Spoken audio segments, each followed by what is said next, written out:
দেখেন একটা জিনিস, এই সমাজে পরকীয়া কিন্তু প্রচুর পরিমাণ পরকীয়া হইতাছে। কেন হইতাছে? কারণ একটাই, প্রত্যেকটা পুরুষ চায় তার একাধিক বউ থাকুক, হ্যাঁ, কিন্তু তার ওয়াইফের কারণে হয় না।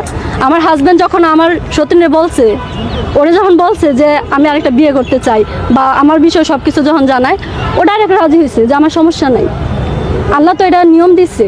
এই ধরা খাওয়া গেছি, আমি দুটিকে আমি তালাক দেবো। আচ্ছা ভাই, এই যে আপনি বিয়ে থেকে সরাসরি তালাকে চলে গেলেন, আসলে তালাক দেওয়ার কারণটা কি? জানে কুল হইতেছেন আমার জানে তো কুলুন লাগবে রে ভাই। সারাদিন পরিশ্রম করি, পরিশ্রম কাইসে এ বউ কবি ও বউ কবি যে আইসো ভাত বাড়ি দিবি, খাওয়াবি, ভালো মন্দ খাওয়াবি। এরা কি করে, এ ডাহে ওর ঘরে শোয়ার জন্য, এ ডাহে ওর ঘরে শোয়ার জন্য। ভাই আমার যে ভাই বডি ছিল ভাই, বডি আর বডি নেই, এখন বডি হয়ে গেছে। আচ্ছা, এই যে আপনি এত দুঃখ প্রকাশ করছেন, আমরা একটু জানতে চাই তার আগে যে আপনার বড় বউকে ছোট বউকে? আমি তো আমাকে চিনবির পারতেছি না, এখন বউ চিনবো কেবা করিয়া। আচ্ছা, এই যে আপু, আপনার কাছে একটু আমরা কথা বলতে চাই। আপনি যেহেতু ওনার ওয়াইফ, এই যে আপনারা দুজন জেনে শুনেই কিন্তু বিয়ে বসেছেন, এখন আপনাদের স্বামী আপনাদের জ্বালায় অতিষ্ঠ হয়ে এই যে আপনাদেরকে ডিভোর্স করে দেওয়ার চিন্তা ভাবনা করতেছে, আসলে এটা আপনার কাছে কতটুকু যুক্তিসঙ্গত মনে হয়? দেখেন, এখন আমরা তো জেনে শুনে বিয়ে করেছি, ঠিক আছে। এখন ও এরকম করবে, হুট করে মানে ডিভোর্সের সিদ্ধান্ত নিবে, এটা তো আর আমি জানি না বা আমরা জানি না। আসলে ডিভোর্সের সিদ্ধান্তটা নেওয়ার কারণটা কি, আপনার কি মনে হয়? ওই তো বললো, একটু আগে বলছে, শুনেন নাই যে আমি নাকি আমার ঘরে ডাকি, ও নাকি ওর ঘরে ডাকে।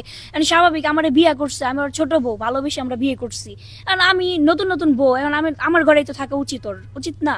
আচ্ছা, আমরা একটু তাহলে আমরা শিওর হলাম দর্শক যে উনি হচ্ছে ওনার ছোট বউ। এখন আমরা একটু বড় বউর কাছে যেতে চাই। আচ্ছা, এই যে বড় বউ, আপনি যে আপনার স্বামীকে নাকি আপনার ঘরে রাখতে চান এবং আপনার ছোট যিনি আছে তিনি তার ঘরে রাখতে চাই, এটা আসলে কতটুকু সত্য বা কতটুকু যুক্তিসঙ্গত?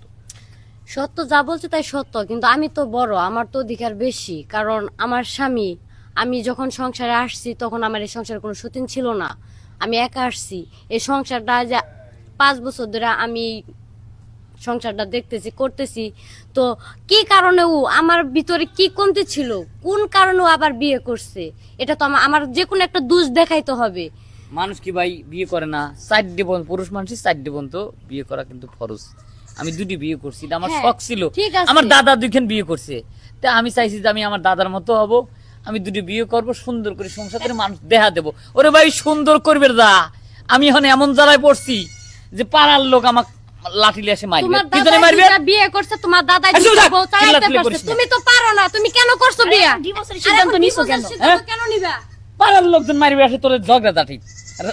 এটা বিয়ের আগে ভাবা উচিত ছিল, এটা বিয়ের আগে ভাবা উচিত ছিল যে আমি 2টা বিয়ে যে করতেছি, আমার বরাবর পারমিশন না নিয়ে যে আমি বিয়ে করতেছি, এই সংসার আমি 2টা টিকায় রাখতে পারবো আবার কিনা। ভাই আমার লাইফটাও তো ভাই নষ্ট করে দিছে, বুঝছেন।